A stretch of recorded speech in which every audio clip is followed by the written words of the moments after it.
Yellow colour में जो मैंने यहाँ से ब्रांच बना करके लाया हुआ था, ये तुम्हारा अलग, इसको बेसिकली हम लोग बोलते हैं वासा रेक्टा। क्लियर। और यहाँ पे जो तुम्हारे कैपिलरी का नेटवर्क बना हुआ है, ये अलग है, ये अलग है। वासा रेक्टा की बात करोगे तो वासा रेक्टा के लिए मैं यहाँ पे तुमको थोड़ा सा पहले बता दूं, येलो कलर का ये जो वासा रेक्टा है, ये तुम्हारे लूप ऑफ हेनले के पैरेलल चलता है। ये जो प्रोजेक्शन निकला है इसको बोलते हैं पेडिसेल। क्लियर। और यहाँ पे ये जो तुमको दो पेडिसेल के बीच में स्पेस दिख रहा है, ठीक है, इसको हम लोग बोलते हैं, इसको हम लोग बोलेंगे फिल्ट्रेशन स्लिट, इसको बोलेंगे फिल्ट्रेशन स्लिट। ठीक है, ठीक है। फिर तो इसके बाद बायो का जो है ये हम लोग का आगे का टॉपिक स्टार्ट करना है। कल वाली क्लास में हम लोगों ने मैक्सिमम मतलब कि अच्छा खासा जो बेसिक था वो कवर कर चुका। अब हम लोगों को, क्योंकि किडनी का तुम लोग का आउटर स्ट्रक्चर हो चुका है, किडनी का इंटरनल स्ट्रक्चर हो चुका है, अब हम लोग को देखना है जो हमारा बेसिक फिल्ट्रेशन यूनिट है, जिसको कि हम लोग बोलने वाले हैं नेफ्रॉन। क्लियर। अब नेफ्रॉन के बारे में थोड़ा सा डिटेल देखना है। पिछले वाले एलिमेंट जो थे ये बहुत कम थे, ठीक। अब नेफ्रॉन का जो है स्ट्रक्चर, इसके लिए, क्योंकि बाकी बचे हुए तुम्हारे जो भी कॉन्सेप्चुअल पार्ट्स है वो सारे के सारे नेफ्रॉन से रिलेटेड होने वाले रहेंगे, तो इसी वजह से नेफ्रॉन के स्ट्रक्चर को अच्छे से इसको एक तो समझो, और साथ ही साथ में इसका जो स्ट्रक्चर है इसको प्रॉपरली ड्रॉ करना भी तुमको आना चाहिए। क्योंकि देखो, डायग्राम्स बेहतरीन बनाओ, लेबलिंग जितना हो सकता है अपने डायग्राम में किया करो, और उसको रिवाइज करो बार बार, क्योंकि डायग्राम्स के बेसिस पे अगर तुम अपना जो भी टॉपिक रहेगा उसको पढ़ाई करोगे या उसको पढ़ते हो, तब के केस में तुमको जल्दी समझ में भी आएगा, और साथ ही साथ में वो ज्यादा टाइम तक के लिए याद भी होने वाला होगा। और डायग्राम अगर बढ़िया से नहीं बनाए हुए रहोगे तो तुमको खुद का कॉपी खोलने में तुमको क्या बोलना चाहिए, शर्म लगना चालू हो जाएगा। समझ में आ रहा है? खुद का कॉपी नहीं ओपन करोगे, डायग्राम इतना बर्बाद बना हुआ है, क्या पढ़ेंगे बोलो, तुमको खुद को इच्छा नहीं होने वाला। इसीलिए देखो, मैं यहाँ पे तुमको डायग्राम बनवाने के टाइम पे पेंसिल से बनाओ बोल देता हूँ, ठीक। हो सके तो 2-3 कलर, वो जो कलर वाले पेंसिल आते हैं ना, 2-3 कलर वाले पेंसिल अपने साथ में चिपका, एग्जाम में ना बनाना, लेकिन भाई खुद का नोट तुमको आगे चल करके फिर कॉम्पिटिटिव एग्जाम्स के लिए भी यूज करना है। तो इसीलिए जो डायग्राम्स बनाओगे, हो सके तो जो डिफरेंट टाइप के कलर पेंसिल्स आते हैं वो ले आओ एक पैकेट, और अलग अलग कलर को यूज करते हुए, जैसे मैं यहाँ पे डिफरेंट कलर को यूज करते हुए यहाँ पे डायग्राम ड्रॉ करता हूं, वैसे तुम भी डायग्राम बना लो। तो तुम्हारे नोट्स में ही इतने बेहतरीन डायग्राम अगर बना हुआ रहेगा तो तुम्हारा नोट्स तुमको ही पढ़ने में फिर मजा आएगा, अदरवाइज खुद का नोट पढ़ने में का इच्छा नहीं होने वाला। क्लियर है? ठीक है, चलो। तो अब हम लोग यहां से अपने आगे टॉपिक पे बढ़ते हैं, और आज का जो हम लोग का टॉपिक होने वाला रहेगा ये होगा नेफ्रॉन। देखते हैं कितना दूर खींच पाते हैं। हालांकि 2 क्लास तो ये ले ही लेगा, मैं सोच रहा था 1 क्लास में निपटा दिया जाए, बट मे भी 2 क्लास खा जाए। ठीक है, चलो देखते हैं आज कितना खींच पाएंगे।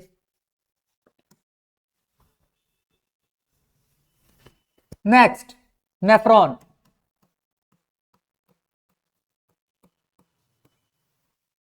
ठीक, नेफ्रॉन। तो ध्यान देना, नेफ्रॉन बेसिकली होता क्या है, ये तुम्हारा स्ट्रक्चरल और फंक्शनल यूनिट ऑफ किडनी होगा। तो पहले लाइन में तो यही चिपकाओ,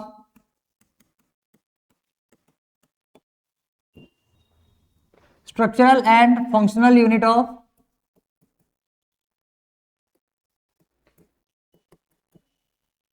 kidney. Clear?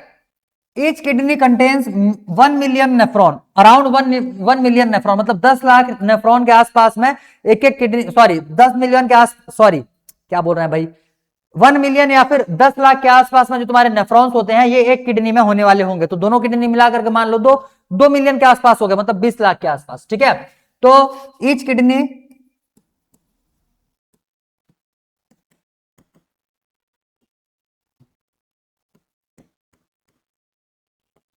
consists of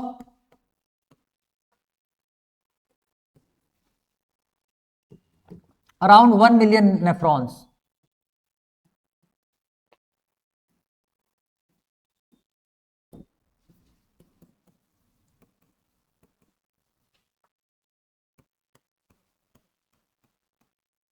around 1 million nephrons. Clear है? तो ये हर एक किडनी में तुमको 1 मिलियन के आसपास में नेफ्रॉन्स देखने के लिए मिलने वाले हैं। नेफ्रॉन जो रहता है इसको हम लोग यूरिनिफेरस ट्यूब्यूल्स भी बोलते हैं। क्लियर? तो ये नाम भी इसको तुमको याद रखना है, also known as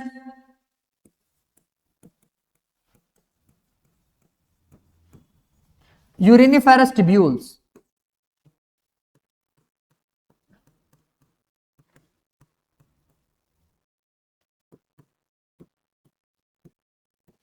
also known as uriniferous tubules. Clear? तो ये हो जाएंगे भाई तुम्हारे नेफ्रॉन को लेकर के हल्के फुल्के डिटेल्स। पहले ये 3 लाइन चिपकाओ, इसके बाद हम लोग सीधा देखेंगे इसका डायग्राम, और डायग्राम को पहले लेबलिंग, अच्छा इस पेज में नहीं, नेक्स्ट पेज में बनाते हैं। क्लियर? वहां पे बनाएंगे नेक्स्ट पेज में, सारे कुछ पहले लेबलिंग किया जाएगा, फिर 1 बाय 1 पार्ट्स को हम लोग डिटेल में डील करने वाले रहेंगे। और देखो मैं पहले ही बता दूं तुमको, नेफ्रॉन को जो हम लोग पढ़ने वाले हैं, यहां पे हम लोग इसको टुकड़े टुकड़े में पढ़ेंगे। आखिरी में जब सब चीजों को एक साथ साटोगे तब जाकर के समझ में आएगा भाई कि पूरे नेफ्रॉन का जो स्ट्रक्चर देखा हुआ है हम लोगों ने, कौन कौन से एलिमेंट्स उसमें दिए हुए थे। क्लियर? तो इसके लिए पहले टुकड़े टुकड़े में सारे नेफ्रॉन के पार्ट, सारे नेफ्रॉन के डिटेल्स पहले कवर करो। उसके बाद फिर जब सबको एक साथ में मिलाओगे तो तुमको पता चलेगा कि नेफ्रॉन में एक्चुअली में हम लोग को पढ़ना क्या है। क्लियर? अच्छा, डन, गुड, वेरी गुड। तो अब हम लोग देखेंगे भाई नेफ्रॉन का स्ट्रक्चर। तो नेक्स्ट हेडिंग लगाओ, स्ट्रक्चर ऑफ नेफ्रॉन।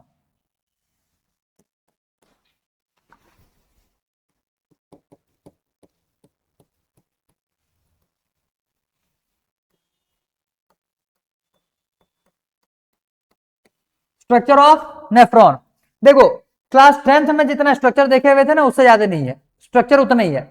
लेबलिंग में तुमको एक दो एलिमेंट्स, और मैं जैसे कल ही बता दिया था कि लेबलिंग में तुमको कुछ दो चार नए एलिमेंट्स देखने के लिए मिलने वाले हैं, और टॉपिक में भी जाओगे तो दो चार नए तुमको टॉपिक्स, मतलब कि दो चार नए एलिमेंट्स वहां पे भी तुमको दिखेंगे। बस, बहुत ज्यादा डिटेल है नहीं, मतलब है भाई डिटेल। अब 11th में आए हुए हो, नीट के लिए तैयारी करो तो डिटेल में नहीं होगा क्या, बट डिटेल इतना ही है जो तुमको आसानी से समझ में आ जाए। ठीक है, चलो भाई, ठीक है। तो अब यहां से हम लोग स्ट्रक्चर बनाएंगे नेफ्रॉन का। तो मेरे साथ साथ बनाते हुए निकलोगे क्या? चलो मेरे साथ ही बनाते हुए चलो।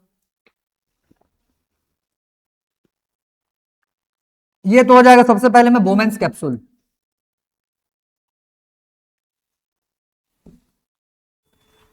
दिख रहा है क्या? हाँ, थोड़ा सा ये टेढ़ा मेढ़ा दिख रहा है, वेट।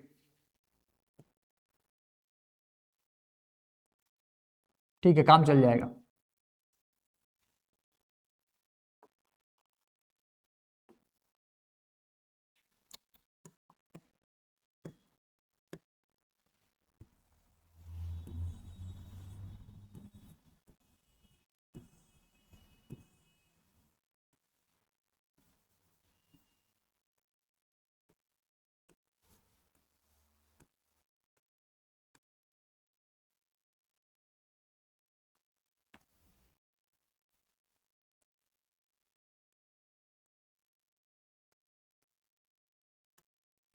ठीक,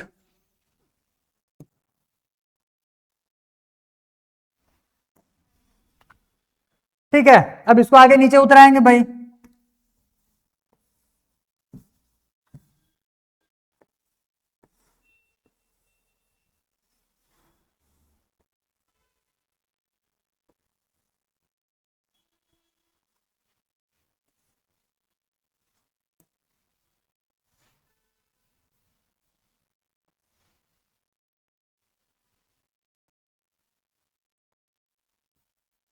ठीक है, अब यहां से ये जो है ये थोड़ा सा मोटा होकर के ऊपर जाने वाला होता है। एक हो जाएगा तुम्हारा थिन पार्ट और एक आ जाएगा इसका थिक पार्ट।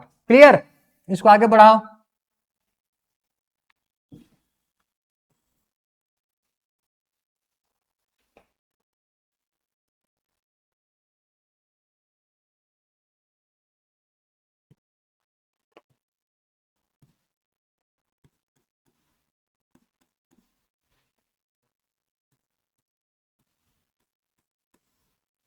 बस, क्लियर? दिख रहा है? हाँ, बहुत बढ़िया। बस इतना ही ड्रॉ करना है। ये तुम्हारा बाहर बाहर से पूरा स्ट्रक्चर हो गया। अब इसके बाद हम लोग यहाँ पे ब्लड वेसल्स लेकर के आएंगे। क्लियर? तो ब्लड वेसल्स लेकर के आएंगे। एक तो ब्लड वेसल हम लोगों ने ये ले आया,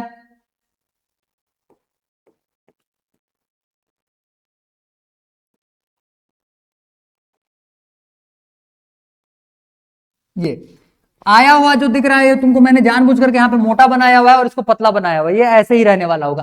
ब्लड लेकर के आने वाला जो वेसल तुमको यहाँ ऊपर में दिख रहा है, वो थोड़ा सा तुम्हारा मोटा होगा, और साथ ही साथ में यहाँ से जो ब्लड निकलने वाला वेसल दिख रहा है, ये तुम्हारा हल्का सा पतला होने वाला है। ठीक है? तो यहाँ पे अब इसके ये नेटवर्क है भाई पूरा। क्लियर? विजिबल होगा? हाँ, क्लियरली दिख रहा है। अच्छा, ये टेढ़ा दिख रहा है, वेट। ठीक है, अब ठीक ठाक दिख रहा है। हाँ, चलो बढ़िया। अब पहले एक काम करते हैं, पहले ड्रॉ कर लेते हैं, उसके बाद फिर लेबलिंग करेंगे आराम से। या एक काम करते हैं, इतने का लेबलिंग कर लेते हैं, फिर आगे का ड्रॉ करेंगे। देखो, सबसे पहले में हम लोग जो यहां पे देख रहे हैं,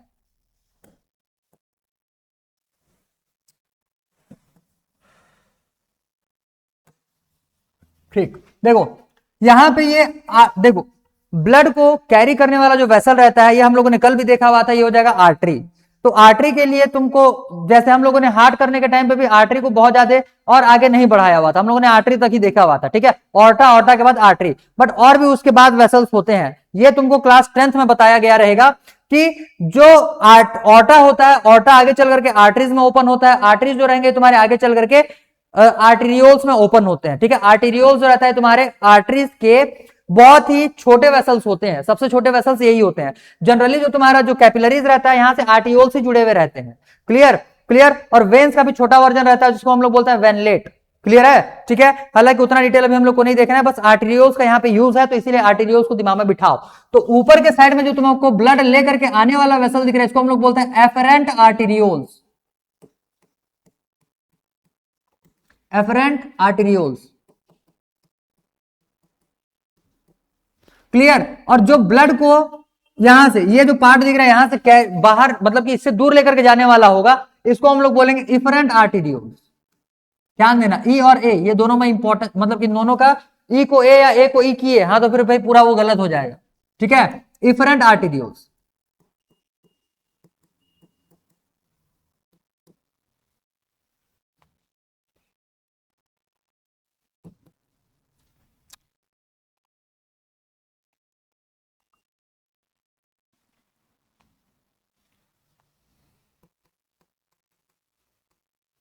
ठीक, एक ऊपर का हो गया एफरेंट आर्टेरियोल्स, यहां से जो ब्लड लेकर के आगे जाने वाला होगा इसको बोलेंगे इफरेंट आर्टेरियोल्स।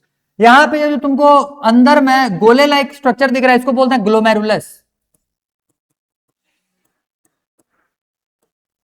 इसको बोला जाएगा ग्लोमेरुलस। ग्लोमेरुलस को सराउंड करके इस टाइप से एक तुम्हारा क्या बोलना चाहिए, जो लोटा होता है ना, लोटा घर में, हाँ बस वैसा स्ट्रक्चर तुमको दिखेगा।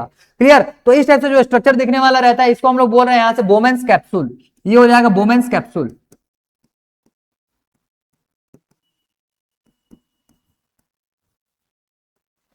क्लियर, इसको हम लोग बोल रहे हैं बोमेंस कैप्सूल।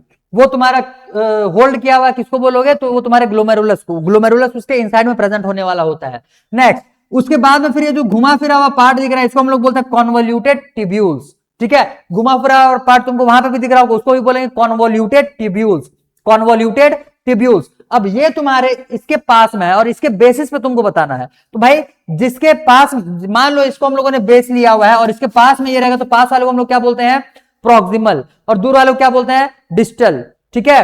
तो यहां पे ये जो तुम्हारा डिस्टल, सॉरी, यहां पे जो तुम्हारा ये जो कॉन्वोल्यूटेड ट्यूब्यूल्स दिख रहा है ये तुम्हारा प्रॉक्सिमल कॉन्वोल्यूटेड ट्यूब्यूल्स हो जाएगा, और यहां पे जो तुमको कॉन्वोल्यूटेड ट्यूब्यूल्स दिख रहा है तुम्हारा डिस्टल कॉन्वोल्यूटेड ट्यूब्यूल्स होने वाला होगा। तो इसको बेसिकली हम लोग शॉर्ट में पीसीटी बोलते हैं और उसको शॉर्ट में हम लोग डीसीटी बोलते हैं। पहले तो नाम ही लिखो यहां पे, ये क्या हो जाएगा, प्रॉक्सिमल कॉन्वोल्यूटेड ट्यूब्यूल्स।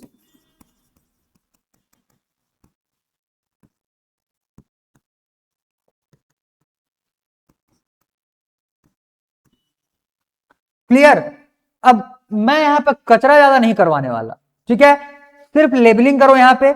एक एक पार्ट को हम लोग डिटेल बाहर में देखेंगे, यहीं पे अगर लिखोगे तो भाई बहुत ज्यादा कचरा हो जाएगा, इससे बढ़िया हम लोग इसको एक एक करके बाहर में देखेंगे। हाँ, यहां पे जो ट्यूब्यूल्स हम लोग के आए हुए हैं इनके बेसिकली हम लोग मसल्स के बारे में यहीं पे लिख लेंगे, ठीक है, क्योंकि तुमको टिश्यू वाले चैप्टर में यहीं से पीसीटी का जो तुम्हारा मसल्स होगा उसके बारे में वहां पे डिटेल में, सॉरी टिश्यू के बारे में वहां पे पढ़े हुए रहोगे। उसके एग्जांपल पीसीटी के ही एग्जांपल में दिया, पीसीटी का ही एग्जांपल वहां पे दिया हुआ है, तो इसके लिए तुमको उसके बारे में पता होना चाहिए भाई कि कौन कौन से टिश्यू से बने हुए हैं, ठीक है। अब ध्यान देना, फैला के ही बनाना है ऐसे, एक्चुअली में इतना फैला नहीं रहता, ये पूरा समेटाएगा और इतना समेटाया हुआ रहता है कि सारे के सारे पार्ट्स तुमको एक दूसरे में के अंदर में लपेटाए टाइप के दिखेंगे, लेकिन पढ़ने के लिए हम लोग उसको फैला के ही बनाना है। तो इतना जितना फैला के बनाओगे उतना बढ़िया है। अभी देखना है यहाँ पे क्यों, क्योंकि जब यहां से हम लोग ब्लड वेसल्स लेकर के आएंगे तो भाई ये और कचरा दिखेगा, ठीक। तो जितना फैला के बनाओगे उतना बढ़िया। बुक्स, किसी किसी रेफरेंस बुक्स में तो भाई यहां से लेकर के वो एक, मतलब बोर्ड के इस कोने से लेकर के उसको फैला देगा उस वाले कोने तक, ऐसा थोड़ी रहता है, ऐसा नहीं रहता। क्लियर, लेकिन पढ़ने के लिए हम लोग उसको फैला के बनाते हैं, ठीक है। क्लियर, चलो, तो यहां से आ गया तुम्हारा प्रॉक्सिमल कॉन्वोल्यूटेड टिब्यूल्स।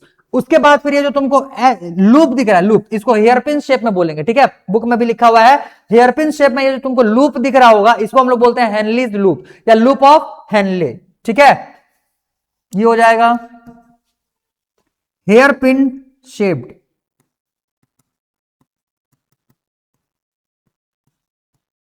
अच्छा इसको ना लिखो, इसको हम लोग डिटेल में लिखेंगे। इसमें सिर्फ इतना लिखो, लूप ऑफ हेनले।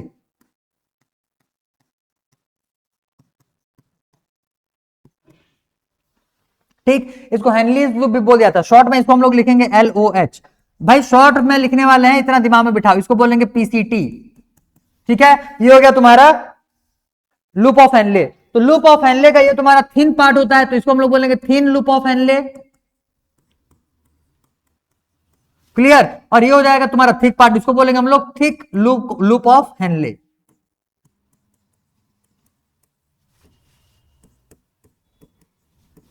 क्लियर। और यहां पे जो तुम्हारा क्या बोलना चाहिए, कॉन्वोल्यूटेड ट्यूब्यूल्स दिख रहा है। कॉन्वोल्यूटेड बोलने का मतलब होता है कंजेस्टेड, मतलब वो कंडेंस्ड फॉर्म है, वहीं पे वो बहुत ज्यादा लपेटाया हुआ रहने वाला होगा। क्लियर। तो ये तुम्हारा डिस्टल एंड में, ये प्रॉक्सिमल एंड में है, वो डिस्टल एंड में है, तो इसी वजह से इसको हम लोग क्या बोल रहे हैं, डिस्टल कॉन्वोल्यूटेड ट्यूब्यूल्स।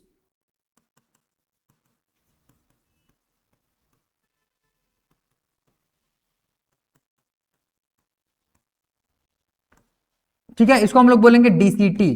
इसको बोल रहे हैं PCT, यहां पे इसको बोला जाएगा DCT। क्लियर, इतना समझ में आ गया होगा। चलो, इसके बाद जो आखिरी में पार्ट बचा हुआ है, वेट इसको थोड़ा सा मैं छोटा बना लूं।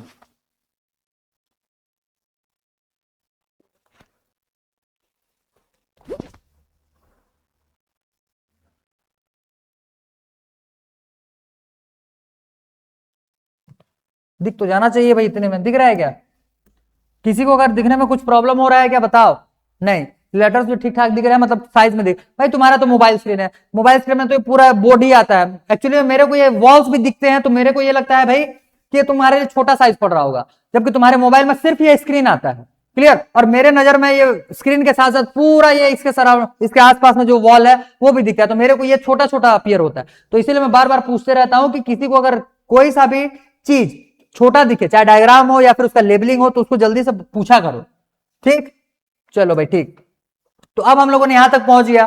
इसके बाद यहां पे जो है, जो तुमको स्ट्रक्चर दिख रहा है, इसको हम लोग बोलते हैं, इसको हम लोग बोलेंगे डक्ट, यूरिनरी डक्ट। एक काम करो, इसको कलेक्टिंग डक्ट लिखो।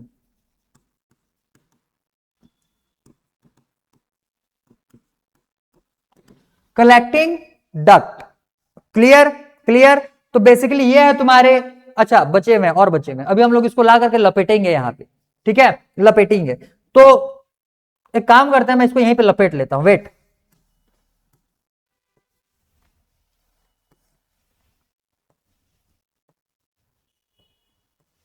ये जो पार्ट तुमको दिख रहा है, इसके अलग अलग ब्रांचेस निकलेंगे। बेसिकली ये जो तुम्हारा इफरेंट आर्टेरियोल्स है, आगे चल करके ये तुम्हारा क्या क्या फॉर्म करने वाला होता है, बोलने से कैपिलरीज का पूरा एक नेटवर्क बनाएगा।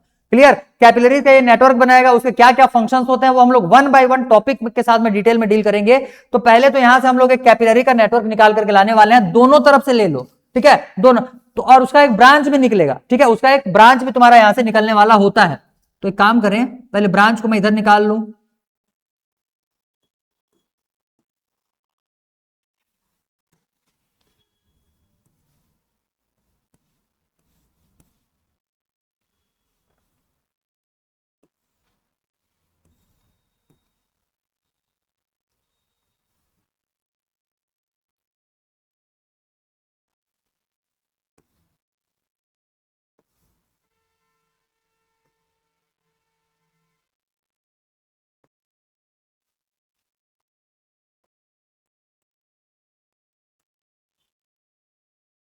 अच्छा, लेवलिंग तो पास हो गया, रुको थोड़ा सा इसको फैला दें, आगे बढ़ा दें।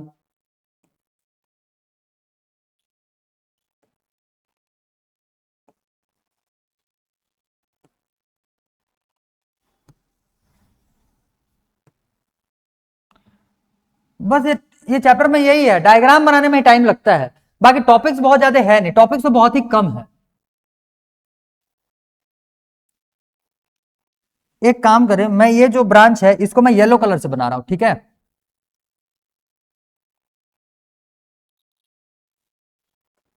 क्योंकि ये तुम्हारा एक सेपरेट ब्रांच है।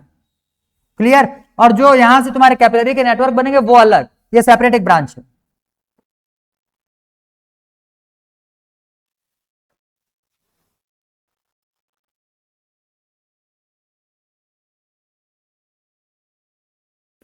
ठीक, ये एक सेपरेट ब्रांच आया हुआ है, येलो कलर में दिख रहा होगा।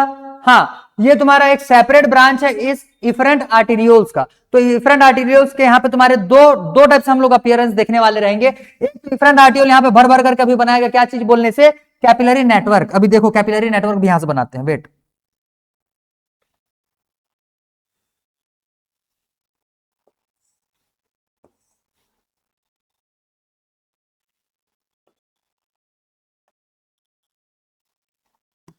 अरे यार, ये तो और कचरा दिखेगा फिर। चलो कोई नहीं, दिखे तो दिखे, अब करना तो है ही है।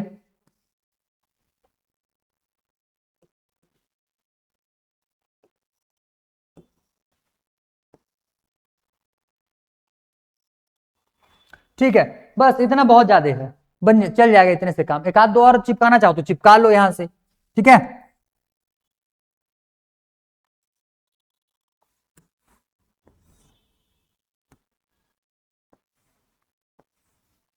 ध्यान देना, येलो कलर में जो मैंने यहां से ब्रांच बना करके लाया हुआ था, ये तुम्हारा अलग, इसको बेसिकली हम लोग बोलते हैं वासा रेक्टा।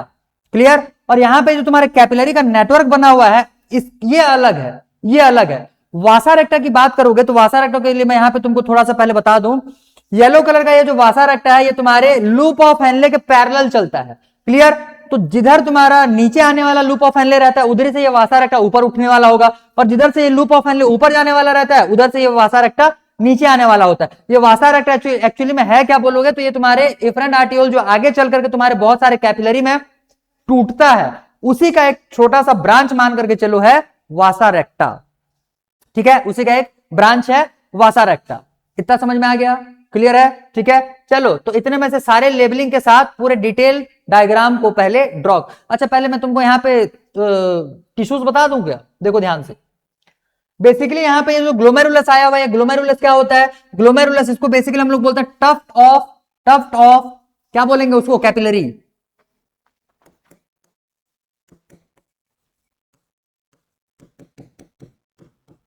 इसको बोलते हैं टफ्ट ऑफ कैपिलरी। तो ये कैपिलरी है, कैपिलरी जो रहता है ये तुम्हारे कौन से टिश्यू का बना हुआ रहता है? सिंपल स्क्वैमस टिश्यूज का बना हुआ रहता है।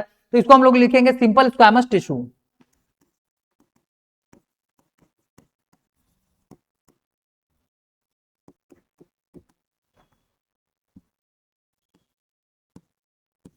क्लियर? ये सिंपल स्क्वैमस टिश्यू का बना हुआ है। उसके बाद आ जाएगा भाई तुम्हारा बोमेंस कैप्सूल। तो बोमेंस कैप्सूल जो है तुम्हारे बाई लेयर्ड रहता है, बाई लेयर्ड रहता है। यहां पे भी तुमको सिंपल स्क्वैमस टिश्यू ही मिलने वाले रहेंगे, लेकिन एक जो सिंपल स्क्वैमस टिश्यू दिखेगा ये तुमको मॉडिफाइड फॉर्म में दिखने वाला होगा। ठीक है, तो बोमेंस कैप्सूल में यहां पे सिर्फ इतना भी चिपका लो, इसके बारे में डिटेल हम लोग मैं तुमको डायग्राम बना करके बताऊंगा।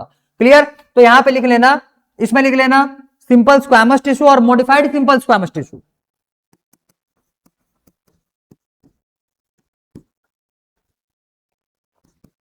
Simple squamous plus modified simple squamous.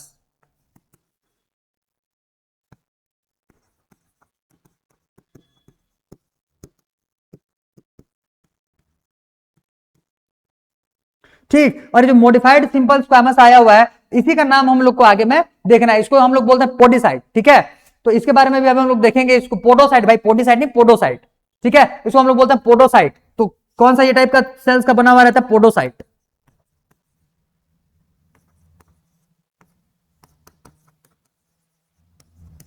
Podocyte cells, ये तो जो पोडोसाइट सेल्स के जो तुम्हारे टिश्यूज बनेंगे, वही तुम्हारा सिंपल स्क्वैमस एपिथेलियल टिश्यू का मॉडिफाइड टिश्यू होने वाला होता है। आ गया ये इतना समझ में? क्लियर। अब यहां पे आ जाएगा भाई तुम्हारा पीसीटी। पीसीटी जो रहेगा ये तुम्हारे कौन से टिश्यू का बना हुआ रहता है? थोड़ा सा याद करो और इसको लिखो, ये तो तुम ही बताओगे, आखिरी में मैं लिखूंगा इसका नाम। क्लियर, इसका नाम मैं आखिरी में लिखने वाला हूं। तो पहले डायग्राम ड्रॉ करो तो जल्दी से। अब हाँ, एक इसका भी लिख लेते हैं। चलो, ये जो तुम्हारे तीन स्ट्रक्चर्स यहां पे दिख रहे हैं, ठीक है, ये तुम्हारा हो जाएगा सिंपल क्यूबॉइडल,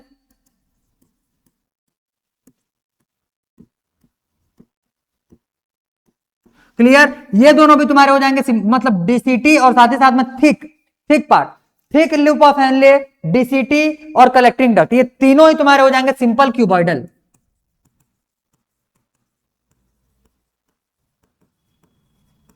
क्लियर, ये भी तुम्हारा हो जाएगा सिंपल क्यूबॉइडल। और थिन लूप ऑफ एनले जो पार्ट रहने वाला होता है ये तुम्हारा हो जाएगा सिंपल स्क्वैमस, सिंपल, ठीक है, ये हो जाएगा simple squamous.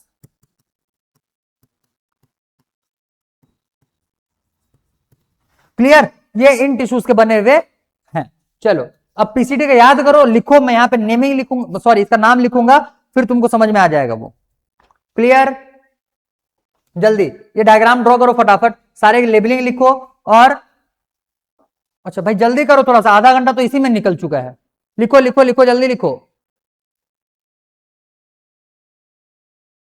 Good good, very good. तो इसका नाम क्या होता है? Brush bordered cuboidal. क्लियर, तो ये क्या हो जाएगा? Brush bordered cuboidal tissue.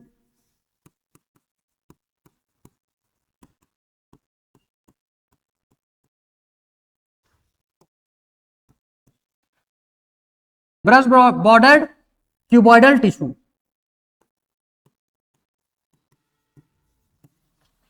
Brush bordered cuboidal tissue, ठीक है।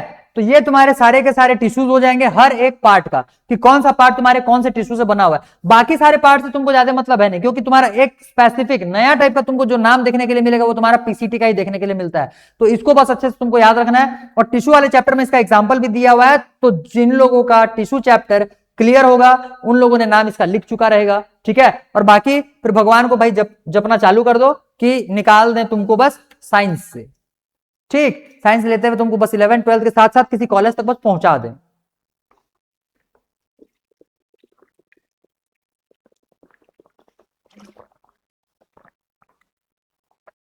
जल्दी लिखो तो इतने को, जल्दी फटाफट, फिर इसके कुछ एक पार्ट्स को कम से कम डिटेलिंग आज कर ले। Done, good, very good. तो अब जो है इस वाले डायग्राम के हर एक पार्ट को हम लोग को थोड़ा थोड़ा डिटेलिंग देखना है, बहुत ज्यादा तो है नहीं, जितना भी थोड़ा मोड़ा डिटेलिंग है उसको निपटाते हुए चलेंगे। बेसिकली यहाँ पे ग्लोमेरुलस का तो लिख ही दिया, इसको बुक में भी लिखा हुआ है कि टॉप टॉप कैपिलरी होता है। कौन बनाएगा बोलने से? तुम्हारा एफरेंट आर्टेरियोल बनाता है, इफरेंट नहीं, एफरेंट आर्टेर, अच्छा लिखते हैं। चलो तो अब नेक्स्ट एक एक पार्ट्स को यहाँ पे डिटेल करने वाले रहेंगे। तो पहले पार्ट से स्टार्ट करेंगे, ऊपर से लेकर के आएंगे। चलो देखो ध्यान से, और बीच बीच में जो पार्ट्स बचे हुए रहेंगे उसको हम लोग थोड़े से डिफरेंट स्ट्रक्चर के साथ भी देखने वाले हैं। क्लियर, चलो भाई। तो पहले नंबर पे आज हम लोग देखेंगे, सबसे पहले में क्या आया हुआ है? ग्लोमेरुलस। अच्छा, एफरेंट और इफरेंट आर्टेरियोल्स भी तो लिख ही लो, एफरेंट आर्टेरियोल्स।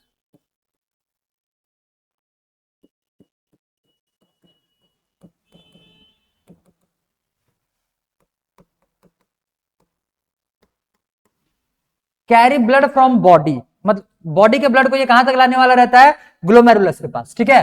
तो ऐसे लिखो, कैरी ब्लड टू ग्लोमेरुलस।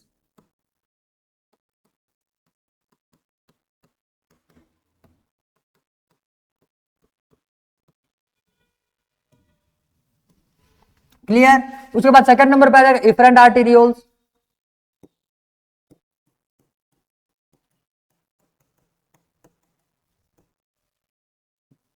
ठीक, ये क्या हो जाएगा? Carry blood away from glomerulus.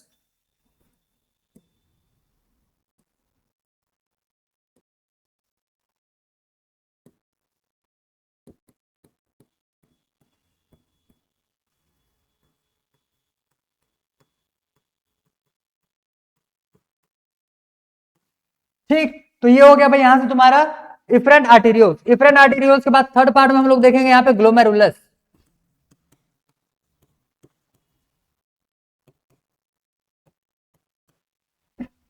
Clear, अच्छा एक काम करते हैं, मैं तुमको यहीं पे लिखा दें क्या? ये पार्ट को छोड़ दो, ग्लोमेरुलस को।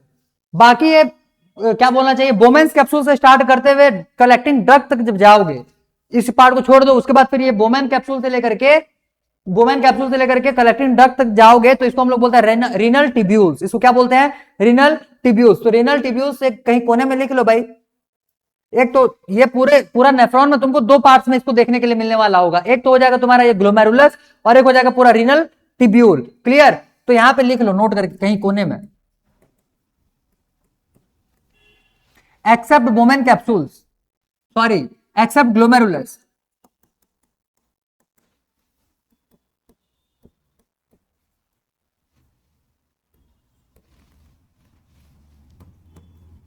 Rest tubular structure is known as renal tubules.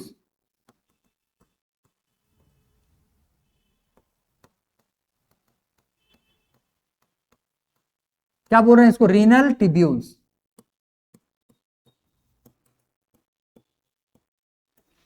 ठीक है, क्या बोल रहे हैं इसको, रीनल टिब्यूल्स। आगे इतना समझ में क्लियर है, उसको रीनल टिब्यूल्स बोलेंगे। अब इसको आगे करके आगे बढ़ाएं फिर। देखो, तो ग्लोमेरुलस जो यहां पे तुमको दिख रहा है, ग्लोमेरुलस क्या है बोलने से, ग्लोमेरुलस हो जाएगा तुम्हारा एक टफ्ट ऑफ, ऐसे लिखो, एफरेंट आर्टियोल्स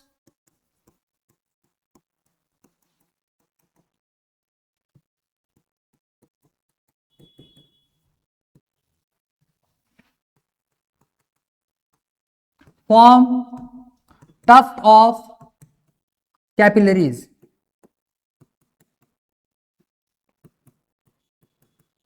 called glomerulus। ठीक, कौन से टिश्यू का बना हुआ है लिखना चाहो तो लिख सकते हो, सिंपल स्क्वामस एपिथेलियल टिश्यू का। ठीक है, तो ये सिंपल स्क्वामस टिश्यू का बना हुआ रहेगा ग्लोमेरुलस।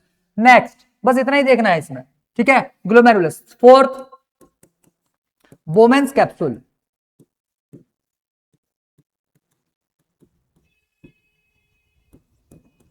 देखो, तो बोमेन्स कैप्सूल जो है बेसिकली ये तुम्हारा डबल लेयर है। ठीक है, डबल लेयर्ड है,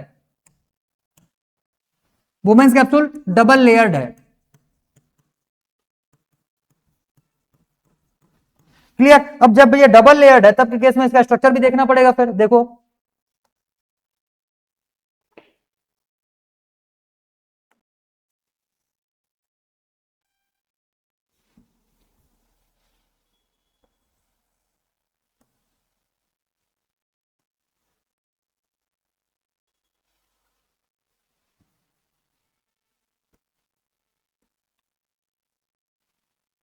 ज्यादा फैल रहा है क्या, चलेगा।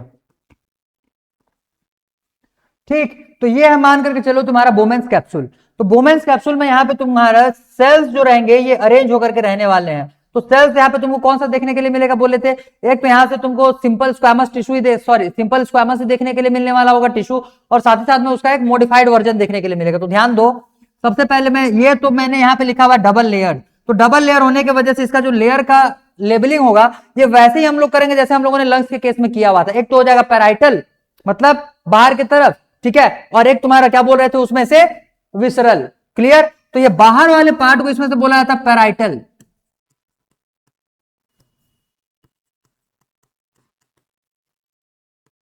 Parietal layer. क्लियर। और ये जो तुम्हारा अंदर के साइड में, मतलब ये जो बाहर के साइड में ये तुमको दिखेगा ये हो जाएगा पैराइटल लेयर, ये बाहर वाला बॉडी। और ये जो अंदर के साइड में ये जो तुमको दिख रहा है ये हो जाएगा तुम्हारा इंटरनल पार्ट का विसरल लेयर।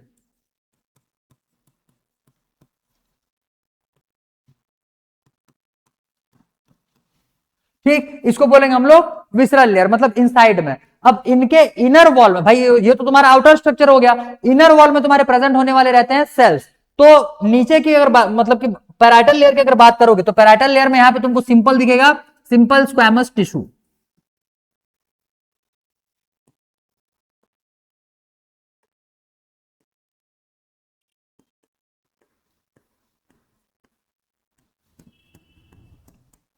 ठीक, ये हो जाएगा सिंपल स्क्वैमस टिश्यू।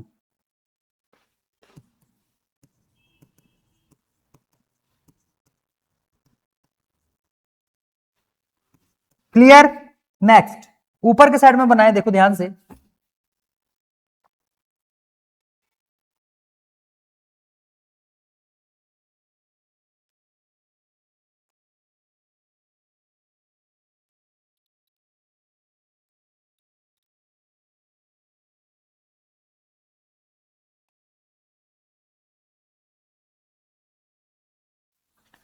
दिख रहा है क्या,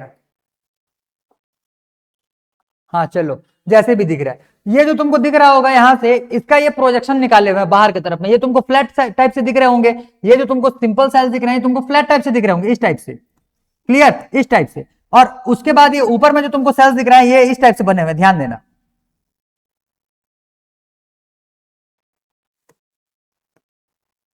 ये इस टाइप से, मतलब विलाई के जैसे इनमें से प्रोजेक्शंस बाहर निकले हुए रहते हैं। क्लियर, विलाई के जैसे इसमें से प्रोजेक्शन बाहर निकले हुए रहते हैं। तो बेसिकली पहले लेबलिंग करो इसका। ये जो इसमें तुमको सेल दिख रहा है इनर पार्ट, मतलब विसरल लेयर में, विसरल लेयर में ये भी तुम्हारा क्या, मॉडिफाइड सिंपल स्क्वामस है। Modified simple squamous. क्लियर, इसी को हम लोग बोलते हैं पोडोसेल, पोडोसाइट। क्लियर, इसी को क्या बोला जा रहा है, पोडोसाइट बोला जा रहा है। तो पोडोसाइट जो है यहां पे ध्यान देना, ये कैसे दिखेगा, ये जो रहेगा ये तुम्हारा इस टाइप से अरेंज है।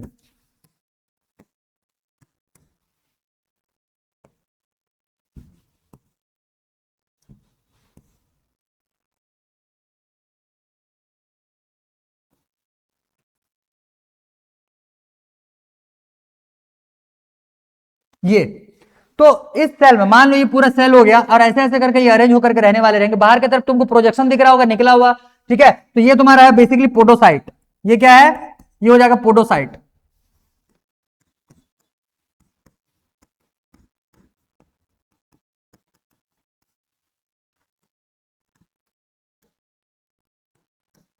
क्लियर, यहां से इस सेल को हम लोग क्या बोल रहे हैं, पोडोसाइट। पोडोसाइट जो रहता है ये तुम्हारा एक सिंपल स्क्वैमस टिश्यू का ही क्या होता है, एक क्या बोलते हैं इसको, मॉडिफाइड पार्ट होता है, मतलब मॉडिफाइड सेल होता है।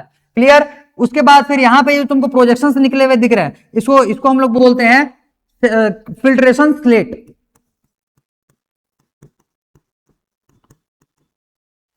एक सेकंड भाई, थोड़ा सा जैकेट निकाल दें।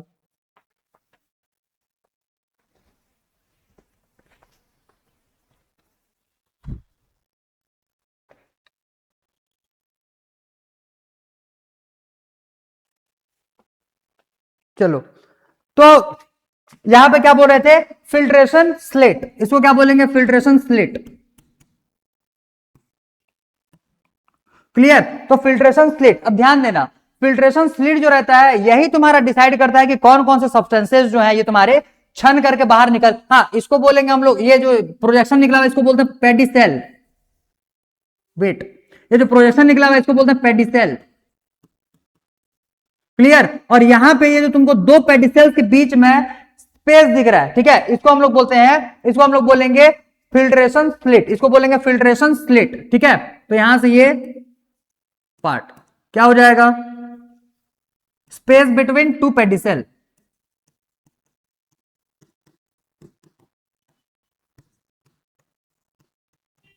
इसको हम लोग क्या बोल रहे हैं, फिल्ट्रेशन स्लिट।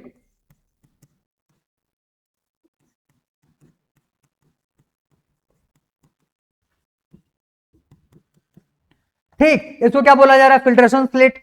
अब पेडिसेल हो गया, ये हो गया फिल्ट्रेशन स्लिट। ये फिल्ट्रेशन स्लिट ही तुमको बताने वाला होता है कि कौन कौन से टाइप्स के मॉलिक्यूल्स हैं वो छन करके बाहर आएंगे।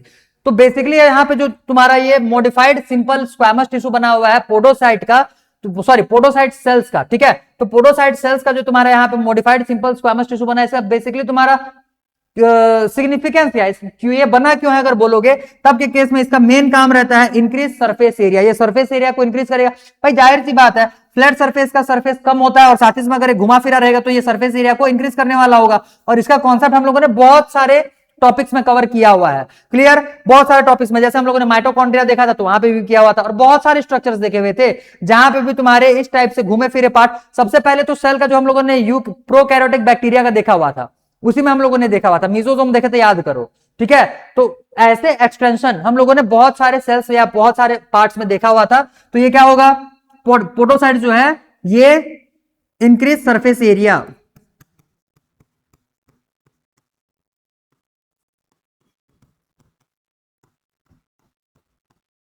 ये क्या, सरफेस एरिया को इंक्रीज करने वाला होता है। आगे इतना समझ में, ठीक है। चलो, तो पहले तो इतना डिटेल लिखो, हम लोगों ने कितना पार्ट लिखा है यहाँ पे, चार पार्ट्स हो गए यहीं पे कंप्लीट, और बाकी जो है हम लोग अलग अलग छोटे छोटे टॉपिक्स के फॉर्म में कवर करने वाले होंगे। चलो चलो, इतने को जल्दी लिखो तो फटाफट। Done, good. तो इतना डिटेल हम लोग को यहाँ पे, ये बेसिकली मेरे को तुमको डायग्राम में ही करवा देना था, लेकिन वहां पे मैंने कचरा नहीं करना था, इसी वजह से मैंने इसको तुमको सेपरेटली लिखवा दिया। अब जैसे मान करके चलो हम लोग देखेंगे कि जो ये नेफ्रॉन है, बेसिकली इसके पार्ट्स तुम्हारे कौन कौन से हैं, तो इसको हम लोग बेसिकली तुम्हारे दो पार्ट्स में ही डिवाइड करने वाले होते हैं। तो नेक्स्ट हेडिंग लगाओ, पार्ट्स ऑफ नेफ्रॉन। इन्हीं सब चीजों को लिखेंगे लेकिन थोड़ा सा अलग से लिखने वाले रहेंगे। क्लियर, तो यहां पे next parts of nephron.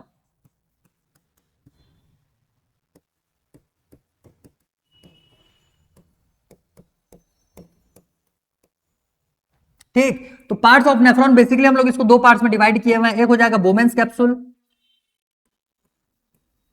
Sorry, glomerulus. ठीक, और एक आ जाएगा तुम्हारा यहां से ग्लोमेरुलस के साथ दूसरे क्या बोले थे, रीनल टिब्यूल्स।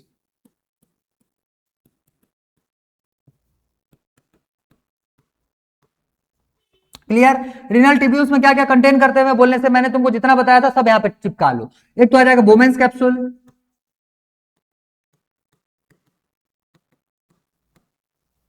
क्लियर। इसके बाद में पीसीटी, फिर आ जाएगा लूप ऑफ हेनले।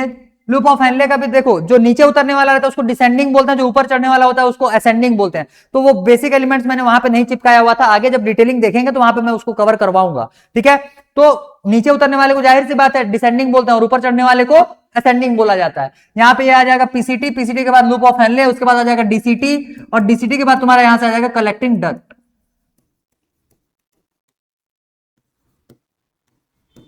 ये इसके लिए एक लिख लेना नोट करके, ठीक है। कलेक्टिंग डक्ट जो रहता है तुम्हारा कॉमन फॉर मेनी नेफ्रॉन्स, मतलब कि एक से ज्यादा नेफ्रॉन्स के लिए वो तुम्हारा कॉमन पॉइंट होने वाला होता है। जैसे यहां पे डायग्राम देखो थोड़ा सा, ये जो तुम्हारे अलग अलग ब्रांचेस निकल रहे हैं यहां से, एक तो ये आकर के चिपक गया यहां से, ये जो तुमको पार्ट दिख रहा है इसमें से कोई दूसरा नेफ्रॉन आकर के अपना चिपकने वाला होगा, इसमें से कोई तीसरा नेफ्रॉन आकर के चिपकने वाला होगा। तो इस हिसाब से बहुत सारे नेफ्रॉन्स का ये कॉमन पार्ट होता है, कॉमन पार्ट, ठीक है। कलेक्टिंग डक्ट जो रहता है कॉमन पार्ट होता है। देखो इस नेफ्रॉन का पार्ट ये कलेक्टिंग डक्ट है कि नहीं है बोलोगे तो है, क्लियर। साथ ही साथ में इसके अलावा और भी तुम्हारे नेफ्रॉन्स के ये कलेक्टिंग डक्ट, सॉरी यही कलेक्टिंग डक्ट उनका भी पार्ट होगा। तो कलेक्टिंग डक्ट जो है ये तुम्हारे नेफ्रॉन का पार्ट है, लेकिन एक नहीं कई सारे नेफ्रॉन का पार्ट है। आगे इतना समझ में। तो अगर तुमको ये बोला जाएगा यहां पे कि जो वासा सॉरी रीनल टिब्यूल्स है, रीनल टिब्यूल्स में तुम्हारा कलेक्टिंग डक्ट आएगा कि नहीं आएगा, तो ये इंक्लूड करोगे इसको, ठीक है। बट यहां पे ये जो है ये कॉमन कलेक्टिंग डक्ट है, ये एक के लिए नहीं है, बहुत सारे। हाँ, ये अगर बोला जाएगा कि एक नेफ्रॉन के लिए ही एक कलेक्टिंग डक्ट है, हाँ, तो फिर वो तुम्हारा रॉन्ग स्टेटमेंट होने वाला होगा। इस केस में अच्छे से दिमाग में बिठा करके रखो कि यहां पे जो कलेक्टिंग डक्ट बनाए हुए हैं ये तुम्हारे बहुत सारे नेफ्रॉन्स के लिए कॉमन होने वाला होता है। ठीक, क्लियर है, क्लियर। चलो भाई, तो यहां से रीनल टिब्यूल्स में क्या क्या आ गया, बोमेंस capsule, PCT, loop of Henle, DCT, collecting duct, ये सारे आ गए। अब यहां पे क्या होता है, collecting duct common for many, common for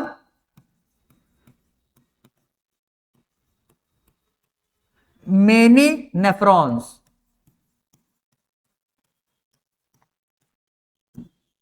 clear. Common for many nephrons, ये बहुत सारे नेफ्रॉन्स के लिए कॉमन होने वाला होता है। अब नोट करके यहां पे एक और चीज चिपका लेना कि ग्लोमेरुलस और बोमेंस बोमेंस कैप्सूल जो है इनको हम लोग कंबाइनली क्या बोलते हैं बोलोगे तो इनको हम लोग बोलते हैं रीनल कॉर्पस्कल्स, या फिर इनको बोलते हैं माल्फिजियन बॉडी, माल्फिजियन टिब्यूल्स नहीं, Malpighian Malpighian body. Malpighian body जो है जैसे हम लोगों ने पिछले वाले में देखा हुआ था माल्फिजियन टिब्यूल्स कल के क्लास में, क्लियर। कॉकरोच का जो तुम्हारा क्या बोलना चाहिए एक्सक्रीटरी पार्ट होने वाला रहता है, ठीक है। तो वो माल्फिजियन माल्फिजियन टिब्यूल्स है, यहां पे माल्फिजियंस बॉडी होगा, ठीक है, माल्फिजियंस बॉडी। नोट करके लिखो, ग्लोमेरुलस प्लस क्या आ जाएगा, बोमेंस कैप्सूल।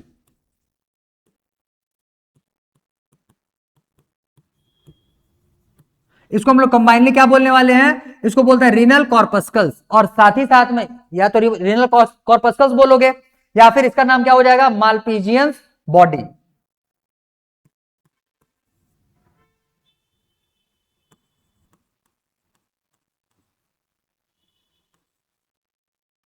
और माल्फिजियन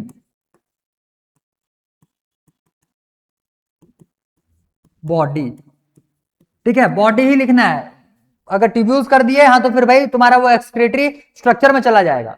आ रहा है समझ में, क्लियर। तो माल्फिजियंस बॉडी, ठीक है, क्लियर। लिखो, इतने को लिखो जल्दी फटाफट।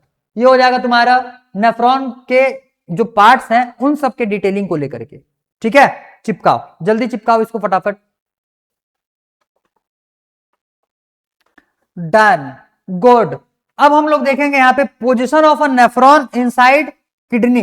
किडनी के इनसाइड में तुम्हारे नेफ्रॉन का पोजीशन कैसे होता है, वो कैसे तुम्हारा किडनी के इनसाइड में प्रेजेंट होगा, उसके बारे में थोड़ा सा डिटेल देखेंगे। उसके लिए एक छोटा सा डायग्राम भी बनाएंगे, तो ध्यान देना। नेक्स्ट, पोजीशन ऑफ या लोकेशन ऑफ नेक्स्ट,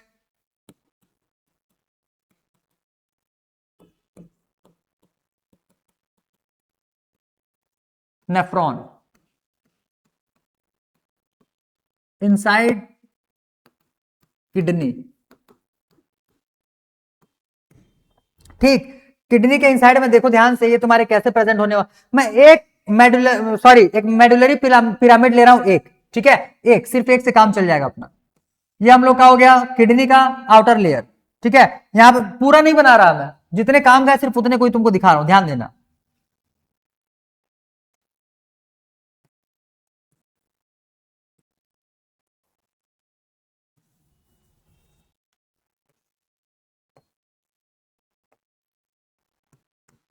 ठीक, तो ये यहां से तुम्हारा एक एक मेडुलरी पिरामिड यहां पे मैंने बनाया हुआ है। अब जाहिर सी बात है, ये वाला रीजन जो तुमको दिख रहा है ये हो जाएगा कॉर्टेक्स, और ये तुम्हारा मेडुलरी पिरामिड, मतलब इसी के नीचे में जब जाएंगे तो यहां से तुमको पूरा का पूरा मेड्यूला दिखने वाला होता है, ठीक है। तो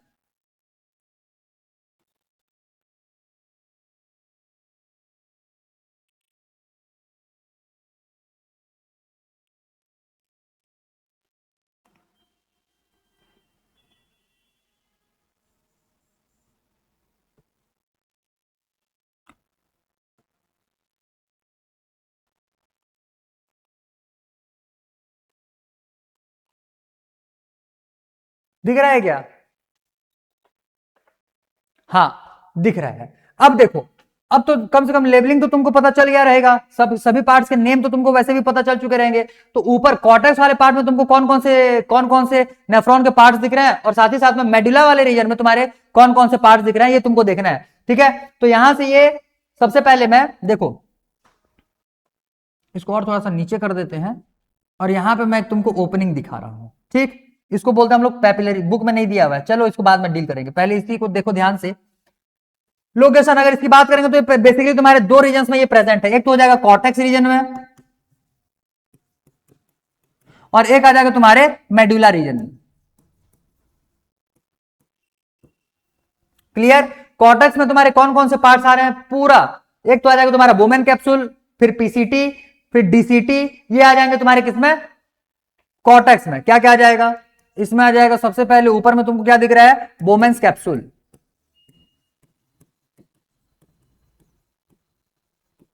क्लियर? सेकंड इस पे तुमको क्या दिख रहा है ऊपर में ही, पीसीटी। क्लियर? और थर्ड पार्ट इसमें तुमको दिख रहा होगा डीसीटी। आगे इतना समझ में? और बचे हुए यहां से दो पार्ट्स, कौन कौन से हो जाएंगे, एक तो लूप ऑफ हेनले, क्लियर, और साथ ही साथ में कलेक्टिंग डक्ट, ये तुमको किसमें दिखेंगे, मेडुला रीजन में, ठीक है, मतलब मेडुलरी पिरामिड में दिख रहा है। तो यहां पे क्या क्या आ जाएगा, एक हो जाएगा तुम्हारा लूप ऑफ हेनले, और साथ ही साथ में कलेक्टिंग डक्ट।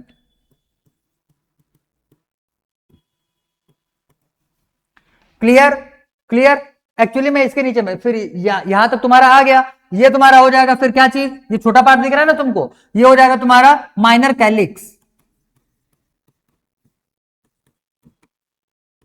क्लियर? उसके बाद आ जाएगा फिर तुम्हारा मेजर कैलिक्स, मतलब बड़ा वाला कैलिक्स आ जाने वाला होता है।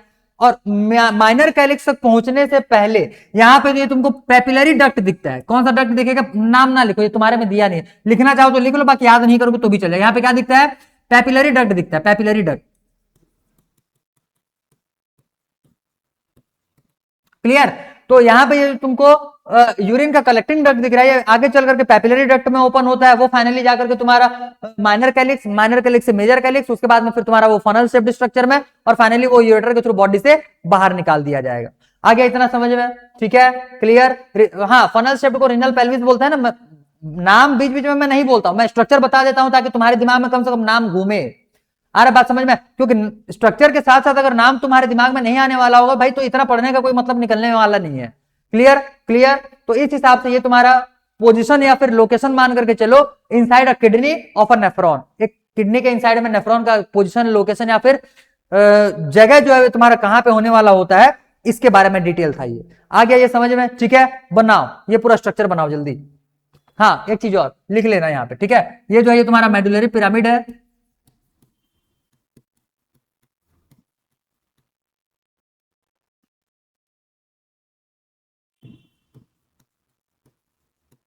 क्लियर? और ये हो जाएगा तुम्हारा कॉर्टेक्स।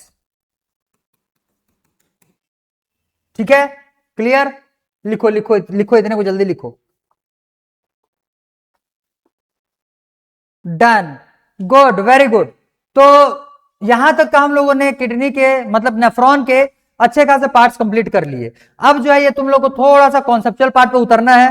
तो आज के लिए तो मैं आज आगे और एक्स्ट्रा नहीं करवाने वाला। अब इसका आगे के जो टॉपिक्स रहेंगे हम लोग देखेंगे नेक्स्ट मतलब कल वाली क्लास में। ठीक, कल वाली क्लास में देखेंगे। मे बी इस वीक में तुमको संडे को भी मैं क्लास लूं, ठीक है, क्योंकि अभी थोड़ा सा बेसिकली क्या हो रहा है कि मेरे लिए काम आ जा रहा है, तो मेरे काम की वजह से मेरे को थोड़ा सा अपने टाइम को मैनेज करके थोड़ा सा रिड्यूस करके चलना पड़ रहा है। ठीक है, तो इसी वजह से हो सकता है कि तुमको अभी थोड़े से क्लासेस जो है ये अभी अभी के लिए फिलहाल के केस में 2-3 दिन हो, दो तीन क्लासेस तो अभी किए हुए हैं, तीनों ही क्लासेस हमारे थोड़े से कम टाइमिंग में हुए हैं।